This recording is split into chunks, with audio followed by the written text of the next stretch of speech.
this episode, I'd like to creatively explore this motif that I find fascinating. We can locate it within film, within forensics, within fairy tales, my favorite subjects. Now, I'm going to say this topic might seem a little grim on the surface, but as we get deeper into the marrow, we'll start to see the depth of this archetypal power that's hidden within this theme. So, the motif, the theme that I'm speaking to, is that of the bone collector. I want to talk about how this particular archetype can also call us into power and purpose in unique ways, especially when initially it seems impossible, right? Some impossible task or ordeal that we're confronted with. It's often in these moments where we face an inescapable situation, right? A circumstance that forces us to move through it. It is that tension that also forces a new quality or qualities to emerge within the psyche. These are threshold moments, a time when that archetype of the bone collector is activated. And this is often where it becomes the exact medicine that's required to move the heroine of the story forward. So I'm going to layer in the bone collector, and we'll start to notice how we gather, how we collect, right? Those themes, that symbolism, and how we see this through the film The Bone Collector, the fairy tale called Vasilisa the Wise, also sometimes called Vasilisa the Beautiful. And then there's this idea of the psycho-spiritual ritual of coming apart and being put back together again, more authentically. Now, bones are more than just the remnants of the dead. They speak for the dead, right? They tattle and reveal truth without the filter of the persona. The bones store the last evidence of a life lived. Unlike our soft tissue, which decays, breaks down, disappears, bones will endure. The bones hold secrets long after the rest of the body has broken down, changed form. In forensic investigations, the bones reveal what has happened in those last moments of someone's life. Every fracture, every groove, every imperfection tells a story. We might see a healed childhood injury. We might notice repetitive moments from years of labor, the same movements over and over again. Sometimes they depict a violent end. All of this and more can be found in the bones. They don't lie. They record everything. Now, I have to say, I find it kind of hilarious and synchronistic that my husband and I are currently binge watching the series Bones right now. It's been out for some time, but it wasn't until recently that we started watching it. I find this another interesting alignment, right, to work with this bone collector motif. And at first, the information came quickly, as it usually does when I'm putting these things together. But every now and then, when I'm working on a project, an episode, a written piece, all of a sudden, there's this wall that appears, and it's like a hard stop. And I kind of had that feeling, and I was like, okay, what is this? And it became this intuitive hit to pause, that something's missing. Maybe something doesn't feel just right yet. And I've learned to pay attention to this, right, as a form of guidance, and to purposely delay working on the recording, the writing, until it feels right again. That's how I operate. There's this deep internal knowing that I now honor and listen to. And then all of a sudden, what also happens is when it's the right time, things will just open up and the energy will move in either a different direction or in a way that's just more harmonious with my intention. So things will find me. They'll come to me when I'm putting these things together. So that's what just happened. A couple days before I dove right back into this, I awoke to this news of this interesting article that came out. Essentially, what it was saying is that there was a new caterpillar species that was discovered in this remote foresty area in Hawaii, one of the Hawaiian Islands. This type of caterpillar is so interesting. I want to share a little bit about this because it connects to our motif and it was part of this necessary delay that just felt essential to include here in this episode. So here's what happens. This caterpillar is really unusual. It's considered a predatory type of caterpillar. It lives in spider webs. That's one of the first points of differentiation, by the way, between this creature and others of its kind. So this caterpillar lives in spider webs. And it's interesting because it hangs out in the spider web. But what it does in order to do this, it has to conceal itself. Because if the caterpillar didn't conceal itself, it too would become prey to the spider, right? So what does it do? It conceals itself while wearing the body parts of the spider's prey. So scientists have named this really twisted, weird, macabre new species the bone collector. How crazy is that? Now, I'm going to paraphrase a few quotes from the article, and I've listed this direct link in the show notes as well so that you can go read the whole article. But basically, this predatory caterpillar will scavenge spider webs, and it goes and it looks for all the helpless victims, such as the ants, the beetles, flies, anything that might have been trapped in the web. And then what it does is it takes all of those pieces and it camouflages itself so that the spider doesn't know that it's there. Otherwise, once again, if the spider knew, it would eat the caterpillar. And so it has this strange disguise. It hides its body in this material that it fashions around it. And then it also uses its own silk to connect those body parts from all those other creatures to itself from the dead insects, essentially. Isn't that interesting? So this caterpillar will become a moth. So it's technically the metamorphosis, the stages of a moth. It'll become this moth that's like brown and white in color when it's actually gone through all the developmental stages. But isn't it interesting, this behavior, right? And they've noted in the article that this type of behavior would be well suited for some type of crime novel, which is absolutely brilliant because that's kind of where I was going with some of this concept around the bone collector. But it represents this really beautiful, interesting way that nature survives, how nature thrives, how nature has its own strategy and its own intelligence within it. Now, there is a quote I would like to share here, and it says, this is from Rubinoff, who's one of the researchers, and he said, he's talking about this caterpillar, and he says, I actually think it's a hero.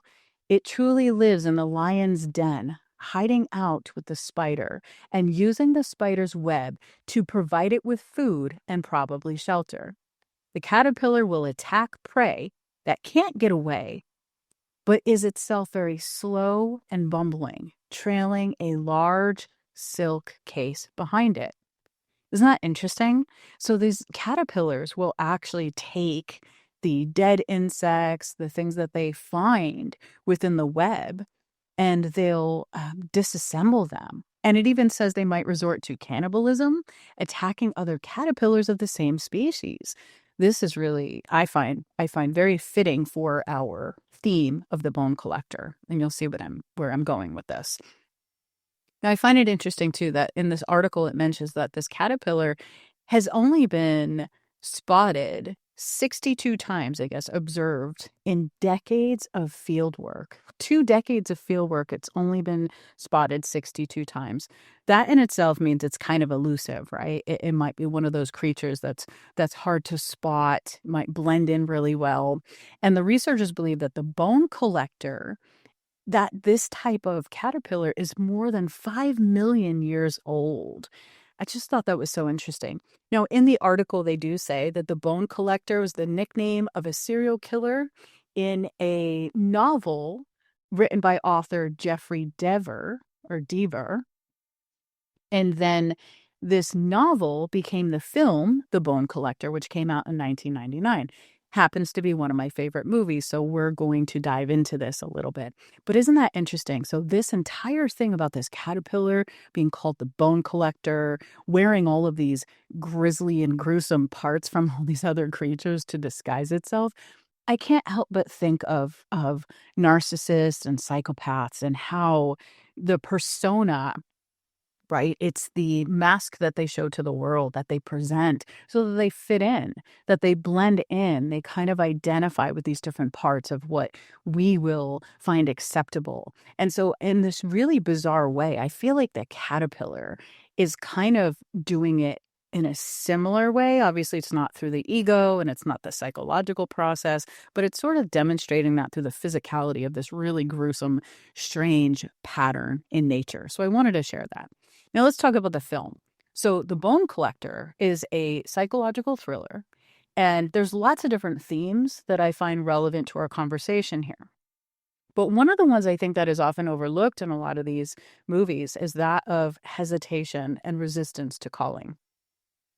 There is I'm not going to go through step by step by step of what happens in this film. I'm actually just going to talk about it from a higher level so that you can watch it if you've never seen it and you can kind of come back and listen. No spoilers, anything too crazy.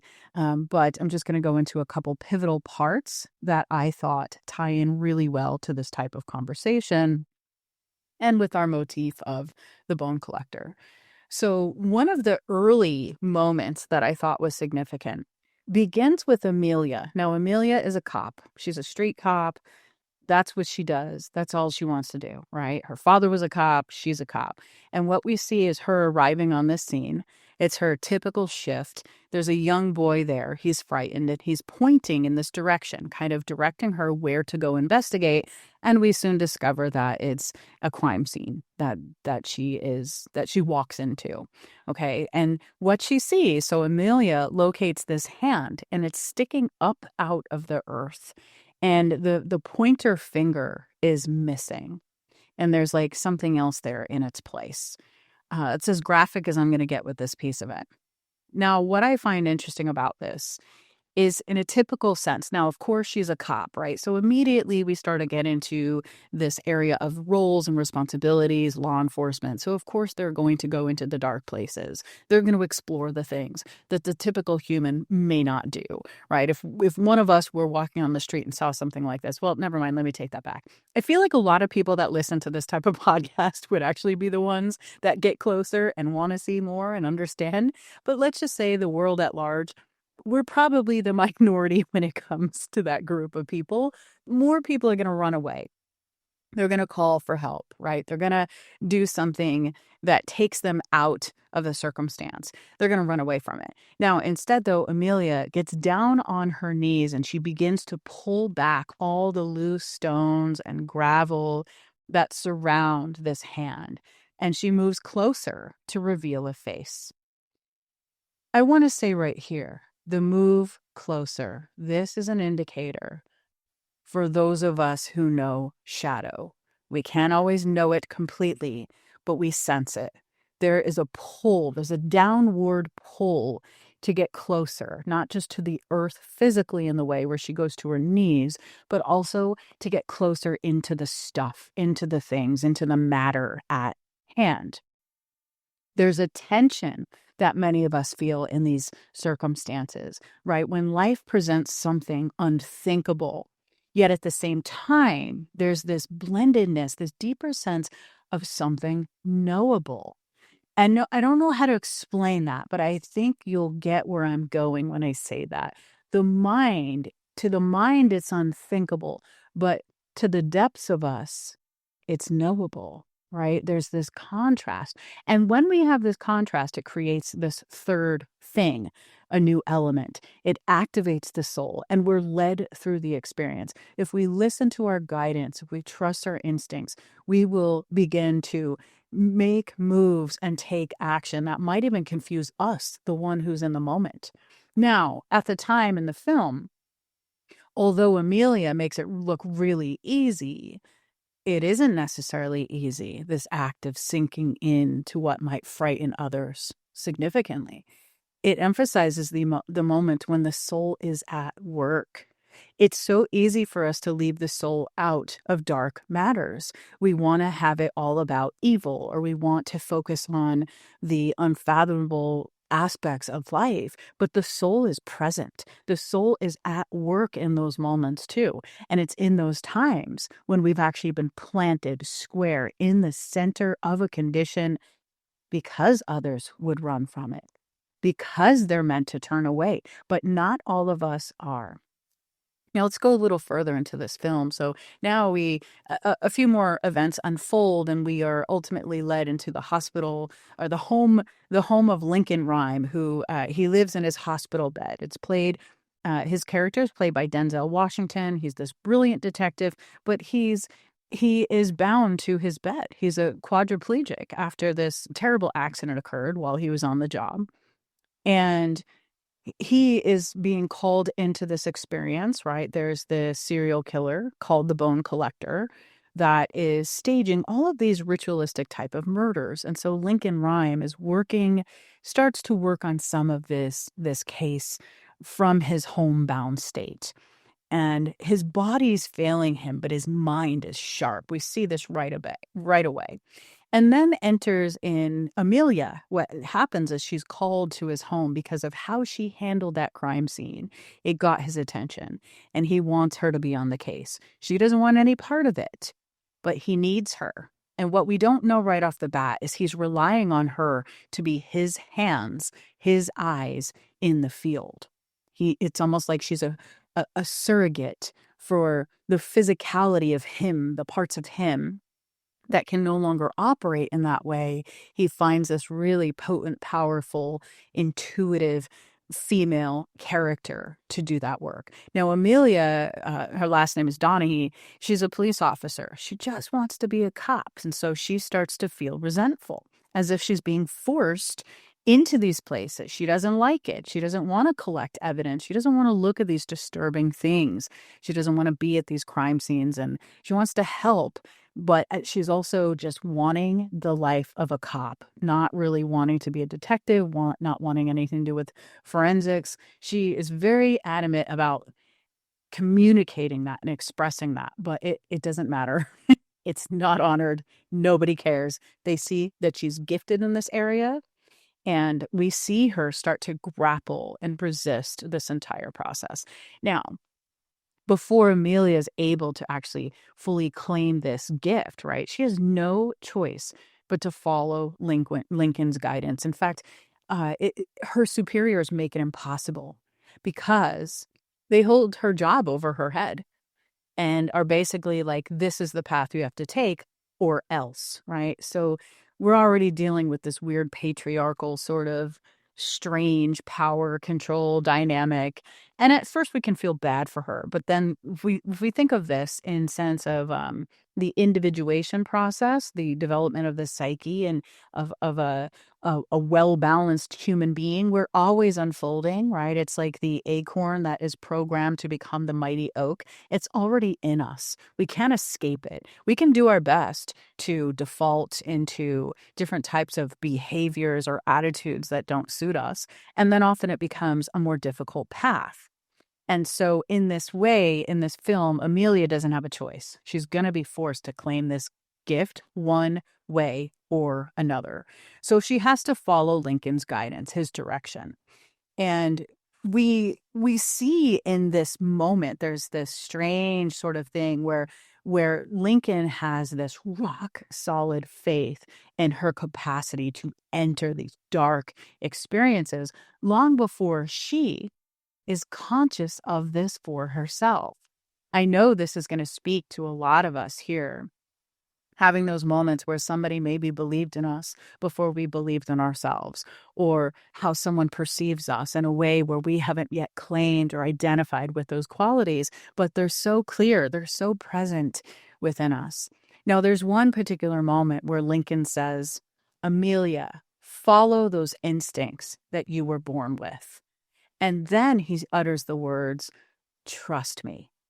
And when he says this in this moment, there's this palpable sense of support that's ushered in. And it's this essence where we start to clearly observe the healthy masculine at play. So she's kind of evoking this from Lincoln. He's slowly trying to offer this to her because he also has this thing with pride, right? And being kind of a hard ass and isn't trying to be too warm or compassionate. He's a bit more edgy, a bit more direct. In fact, we kind of perceive him as a little bit cold.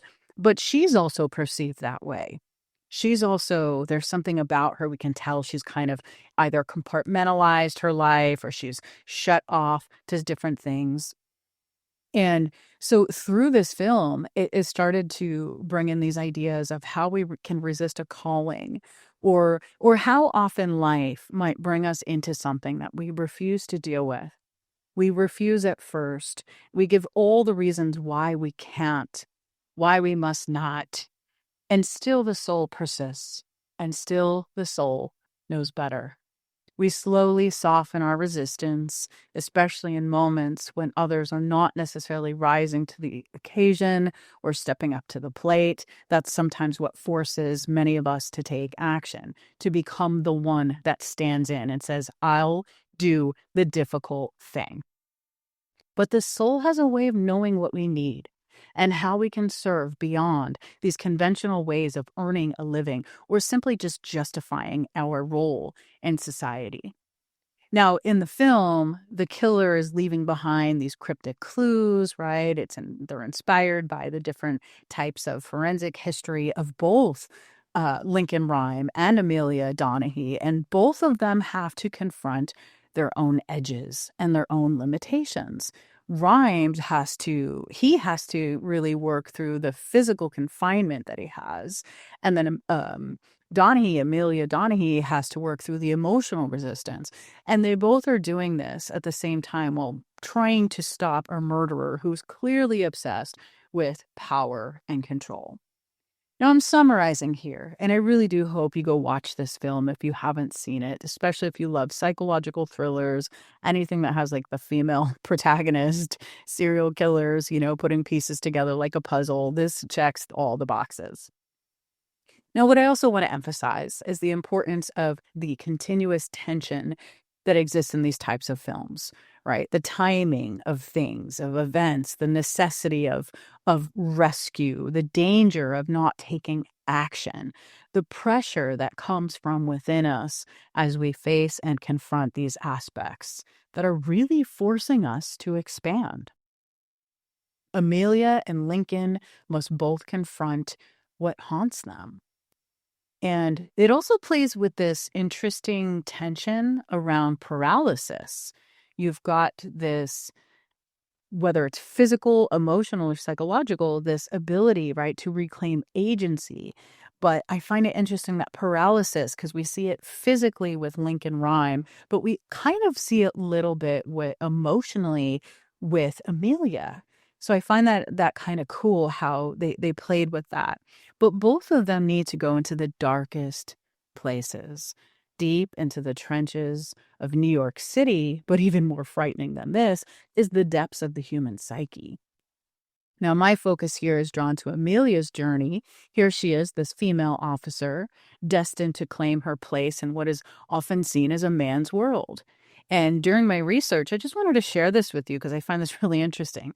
These are a few fun facts. So, first of all, women are less likely to become psychopaths. One of the reasons for this is because they tend to internalize their feelings.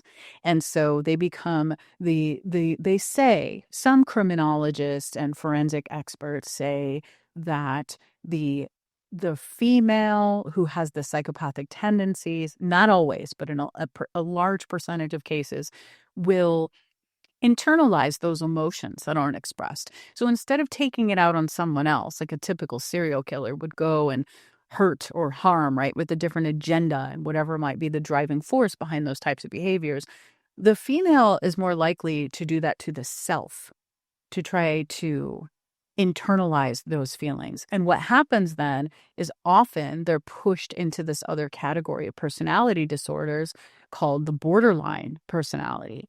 And it's so interesting, right? So instead of the outward expression, it becomes the inner manifestation.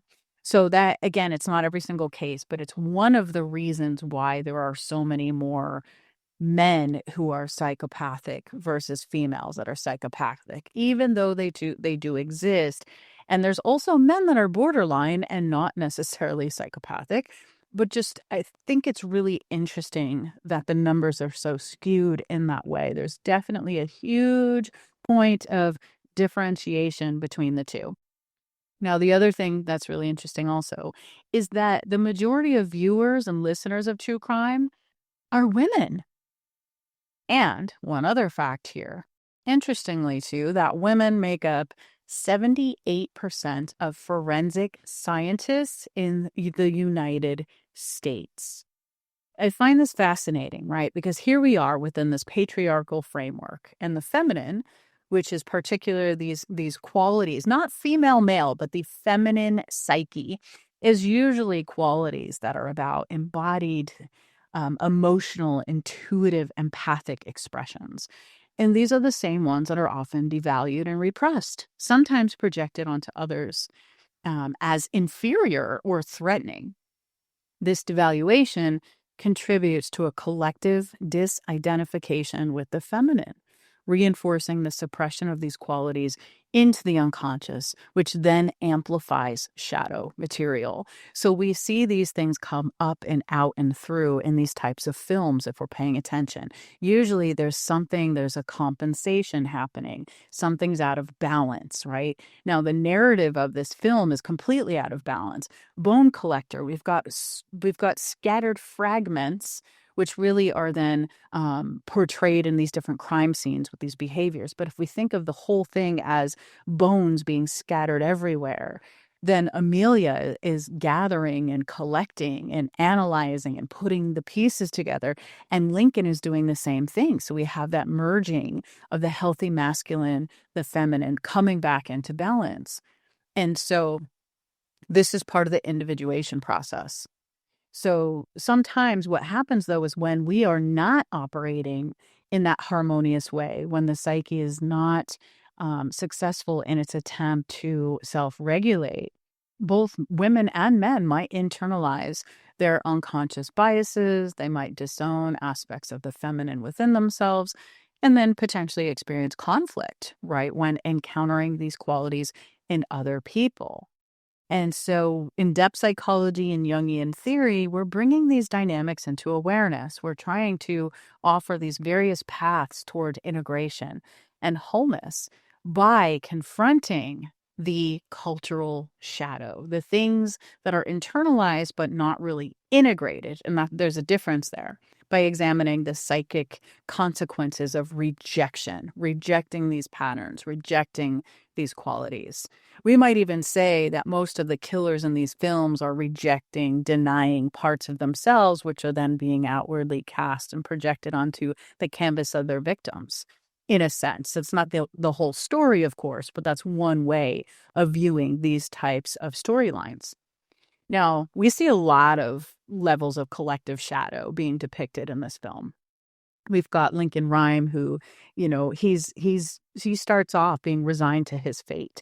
We find out early on in the film that he just signed a DNR. He doesn't want to be resuscitated if something happens. He's prone to strokes. It's an extremely embarrassing and painful experience, and he just is done. He doesn't want to deal with it.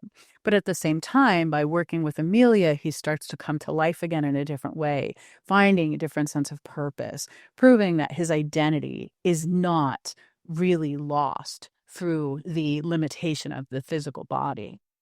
And then Amelia, who has spent years keeping the world at a distance, right?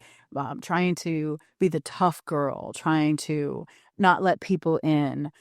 We start to see her becoming this detective who's capable, who's willing to step into uncertainty rather than resistant. What I love that is baked into this narrative is that resilience is not about the avoidance of pain. It's not the avoidance of shadow or darkness, but the transformation of it, right? Even whether it is through the physical limitation, the literal, right, paralysis, or the psychological, emotional paralysis, there's always a way to move forward. We can still awaken things that have gone numb or gone to sleep. There's a way to breathe life back into many of these spaces. And what cannot be brought back to life can be honored and put to rest. Now, I want to move now into our fairy tale because there's a fairy tale I absolutely love that speaks to another dimension of these types of themes. And that is the one, Vasilisa the Wise, also, like I mentioned, sometimes called Vasilisa the Beautiful. Now, in this fairy tale, we have this female protagonist named Vasilisa, and she's not that different from Amelia's character in The Bone Collector. The overall theme of retrieval is found here. There's this tone within this tale. Now, it's not necessarily reclaiming, retrieving some type of external object, even though it is Vasilisa who's forced into the forest. She has to go retrieve fire. But what we're really getting at is our internal capacity, the things that have gone dormant, the things that have not yet been integrated into our conscious awareness. That's what we're retrieving. So at the start of this fairy tale, Vasilisa is gifted this magic doll by her dying mother. This magic doll is a symbol of the intuitive voice.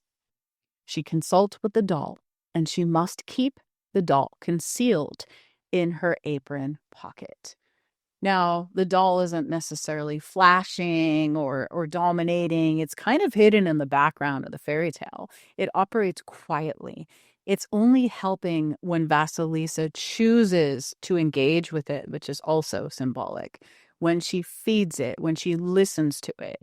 And psychologically, we can see that this doll might represent the still, small voice within, our inner knowing.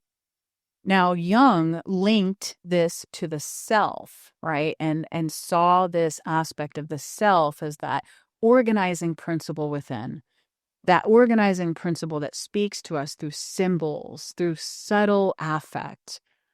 And yet, at the same time, part of this capacity lies in shadow, especially when it comes to us engaging with this part of self and then having to live in the world where now we're also dealing with external authority. And in this fairy tale, we have a few forms of that, right? The external authority. We have the cruelty of the stepmother and the stepsisters. We could see this as societal norms, right? All of the things that distract us from our inner signals, our inner voice. So we're seeing this clearly in this fairy tale that Vasilisa has to cultivate this relationship with this doll. And then she has to rely on that doll because her life depends on it. So Vasilisa is pulled forth by her life experiences. She has to go through these impossible tasks and ordeals. They force her into the dark woods. And although she's navigating the physical darkness, more importantly, as she moves through this experience, it's through the psychic darkness. And these processes force us to cultivate a deeper sense of trust in the self, in the unknown. Vasilisa's journey is not about acquiring something new. It's actually really about what is claiming what was always hers, but was initially inaccessible to her. She needed to go through these initiations, these difficult periods, in order to retrieve her sense of self. Now, the retrieval process began long before she stepped into the dark forest. You might have even said it began the moment her mother died and she was given the doll. But when she is sent into the forest, it is to gather fire. She has to get fire from Baba Yaga, which we know is this terrifying, murderous figure of feminine power and instinct. Baba Yaga is this witchy woman of the woods.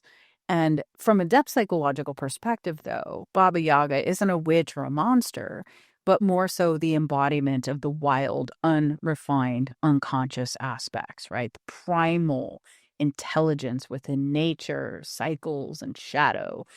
And essentially to face these types of things, to face Baba Yaga is to confront the aspects of the psyche that are feral and formidable forces without turning away. So once again, this idea of not turning away comes back through.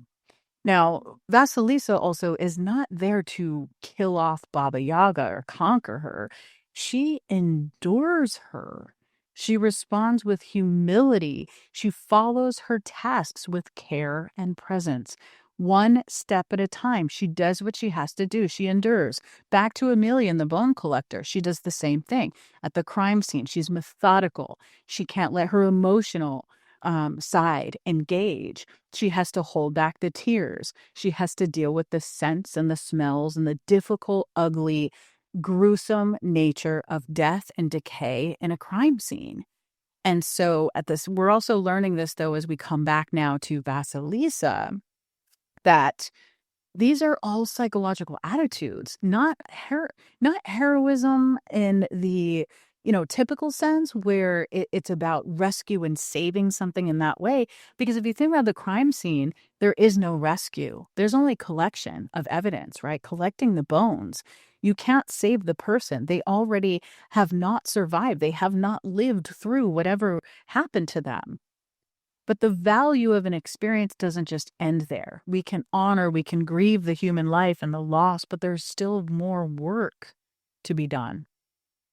So it's also about our ability to stay in the unknown, to give in to the demands of our inner work, to suffer through these different periods, especially the ambiguity of transformation when we don't have these resolutions that are clear cut in front of us.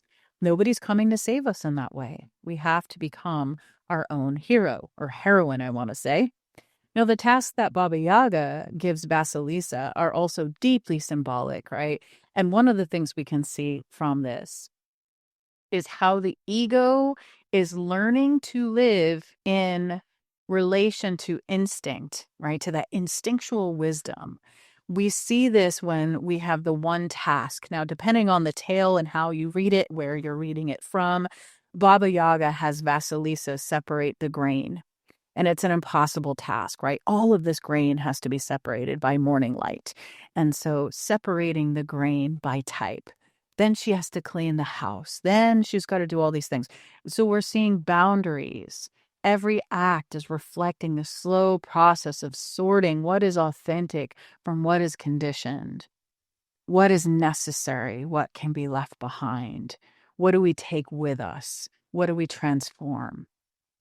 What is dead and ready to be put to rest? What needs to have new life breathed back into it? Vasilisa's not just retrieving fire, but now we can see very clearly it is psychic discernment. It is that connection to our own instinctual system, intuition, our knowing. I call it the knowing in our bones. Now, I want to just say here, in my youth, there were many initiatory moments, life experiences that forced me to go into the dark wood, right?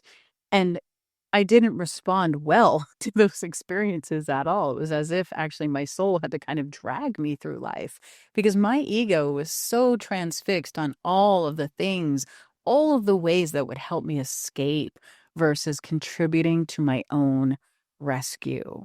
So you may relate to this as well, right? Our resistance, we dig in our heels, we think we know what's best, or we don't even give a shit sometimes. Sometimes it's just about survival. Sometimes it's about anesthetizing ourselves so we don't have to feel the pain of life and the contrast. And so it's really interesting, though, because when we get to the end of the tale, when she fights her way through that hut in itself, Baba Yaga's hut is a vessel. And I'll get into this a little bit further. But when she makes her way through and she finally is given the fire that she needed in the first place, she leaves the forest carrying this flaming skull. And it is the fire, it is the skull that's given to her from Baba Yaga's hut. It becomes this vessel. It is her truth in raw form because fire burns away what's false. The fire also reveals truth, right? So it can reveal what's been the things that try to manipulate us. We can see this also when we come back to this caterpillar, this bone collector. If we pay attention, if we look closely, we'll start to see that all of these death parts are not of its own, that it's a mask, it's a disguise. Fire has a way of cutting to the truth in that way. It isn't about vengeance necessarily, although that's often how this tale is perceived, but it's actually more about clarity because the skull isn't just on fire. It's the illumination that comes after our descent, after we've come out of the dark wood, after we've made our way back from the underworld. It's this confrontation, but it really moves us to integration. And as we know, when we stay something long enough, when we stay with something long enough, we allow it to percolate, we bring it into our bones, it is more than just a reminder. It becomes this liberation, right? When we tend to the things that scare us, we are then liberated from them. When we confront those aspects of our identity that no longer serve us, we can then embody our innate gifts, the things that are inherently manifest through our actions and the ordeals that life brings us when we show up, when we stay present, when we stay on the course or work through the darkness. So, as we navigate these experiences, we're going to lose parts of ourself along the way while we gain others. But it's also believed in Jungian psychology and depth psychology and the path of individuation that when we start to kind of approach midlife, we start paying more attention to that deeper organizing principle within, right? The part of us that's been at work the whole time. We start to feel instantaneously sort of and spontaneously called to look into places in our past, things that are connected to where there is energy that was left behind that's meant to be reclaimed. And from this Jungian standpoint, this tale, this fairy tale, it kind of is modeling this soul retrieval process, bringing back what was lost, cultivating it, taking back in what was rejected or cast out. But unlike some type of, ego-driven pursuit, retrieval in this context is more of a remembering, reclaiming access to intuition, amplifying our capacity for symbolic sight, trusting in the self's ability to guide us, even and especially through darkness.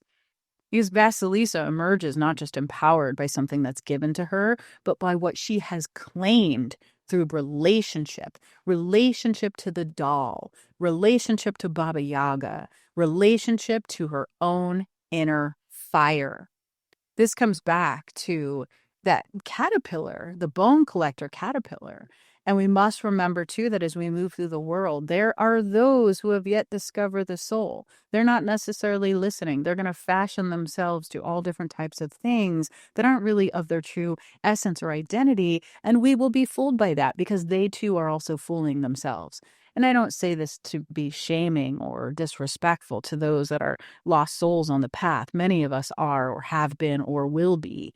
I have a lot of compassion, but we also must become more attuned and have that type of awareness to sense that. So we don't take some of these things so personally, but at the same time, we know how to be armed in this world in a healthy way, not armored as in we are isolated and separate from others, but armed, boundaried, protected so that we can see through things so clearly and not get all tripped up in the murkiness of the disguises. Because some people are going to bind themselves to ego-driven or material pursuits that do lack soul. Some people are going to be a bit more malicious and intent on collecting and gathering things they think are going to help conceal their true identity. They keep those skins close so they can hide behind that mask. And so when we, though, return from our experiences, whether it's the underworld, the dark wood, we have a level of perception that others might think is impossible. Now, for those who have not survived some type of ordeal with any type of, let's say, individuals, psychopathic, narcissistic, intense, malevolent people exist. And those individuals, when we encounter them and we survive those ordeals, other people might think that there's some serious exaggeration at work. But unfortunately, that is how people continue to get away with these things. Because those of us that have been fooled, those of us that have been violated, those of us that have been deceived, we have a gift. We have a very specific gift, a particular form of insight that I personally believe will never be able to be studied or obtained from a book. It must be experienced by surviving some type of harrowing ordeal. And when we are blessed enough to return with the fire, we're also burdened with the responsibility and intuitive knowledge that it is useless for those who cannot or refuse to see beyond illusions, because in due time, they too might have to make it out of Baba Yaga's hut to claim this level of knowledge and soul wisdom. It can't be taught. It's lived, it's experienced. And when you have it, you know it. When you've survived something, when you've walked through fire, when you've overcome some type of ordeal, and we're not comparing traumas here, there's nothing too small or too large, you know it. And that gift of insight and discernment that comes with it, it doesn't mean you'll never be fooled again, but it will take more effort. It will take more effort from others because your boundaries will change, your discernment changes, the orientation of your ego to the soul, everything changes.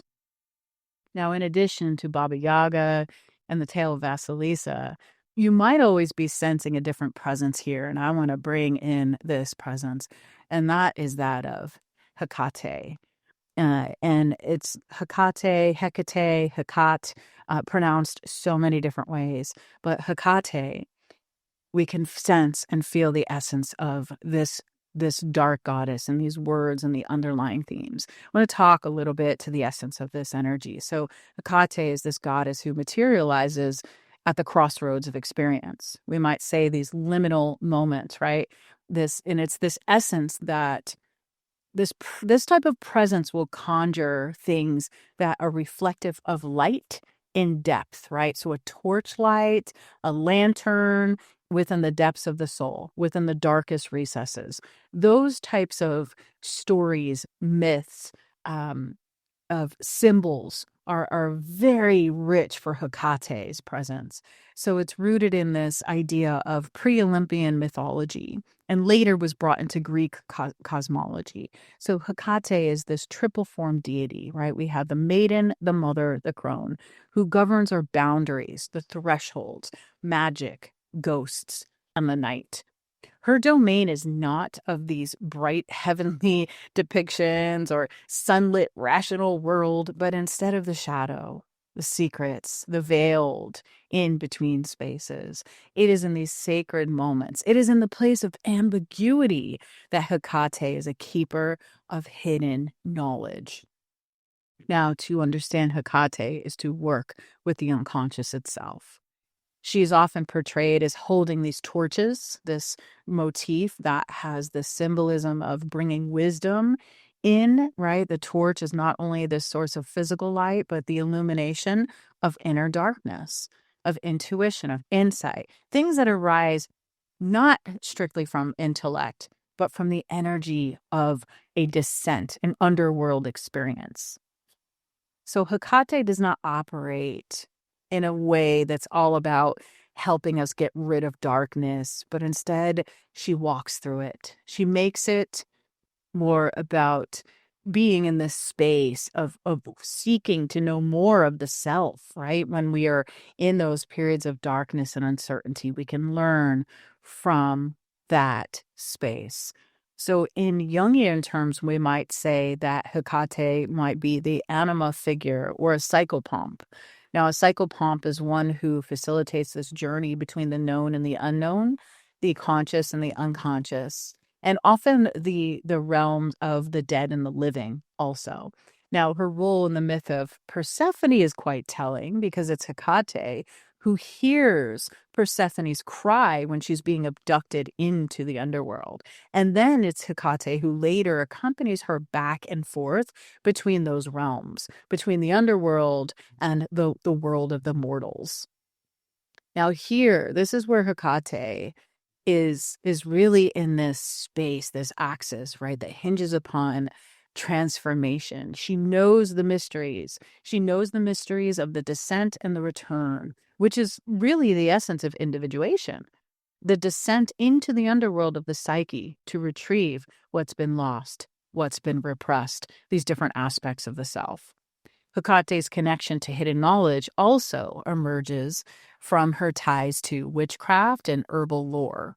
She was called upon at night for spells for divination, for her sacred animals, especially dogs, serpents, and owls. They're all associated with intuitive insight and otherworldly types of intuition. Hecate presides over the kind of wisdom that isn't taught, but's experienced, which is exactly what I'm speaking to. There are things that we must feel, that we must live through in order to obtain that type of wisdom. But in between, there's also experiences such as dreams, omens, there's death, there's sexuality, there's the sacred feminine. And in these different ways, she also embodies what Jung called the shadow and the self simultaneously, both the terrifying repressed content within the psyche and the totality toward which the soul aspires to grow into. So, as a guardian of crossroads, Hecate not only represents choice, but actually demands it. So every encounter with her, we can consider a threshold, an invitation to go inward. You're going to have to leave behind certainty. You're going to have to communicate with the unknown. She's not a goddess who answers your questions, but she is one that might compel you to ask better ones. So we follow her torch, willingly entering the wilderness of the psyche, daring to discover what's been hidden, cast aside, or forgotten. Hecate is connected to hidden knowledge not because she hides it, but because she holds the keys to the places where we've hidden it from ourselves. She is the torchbearer of remembrance, the midwife of shadow, and the dark muse who guides us into our depths to reclaim our wholeness. She is Amelia. She is Vasilisa. And she is you and I in all of our various seasons of life. I hope this episode has served you well. Thank you for joining me on A Dose of Depth with Melissa Kim Corder. To she who gathers the broken pieces, who sifts and sorts to make sense of it all, we need you. We need you to go into the depths, to retrieve what's been lost, what's been ready and waiting for you to reclaim it, to integrate all of these things within the personality. Manifestation, healing, they're all one form or another of shadow work. Let's leave things there for now.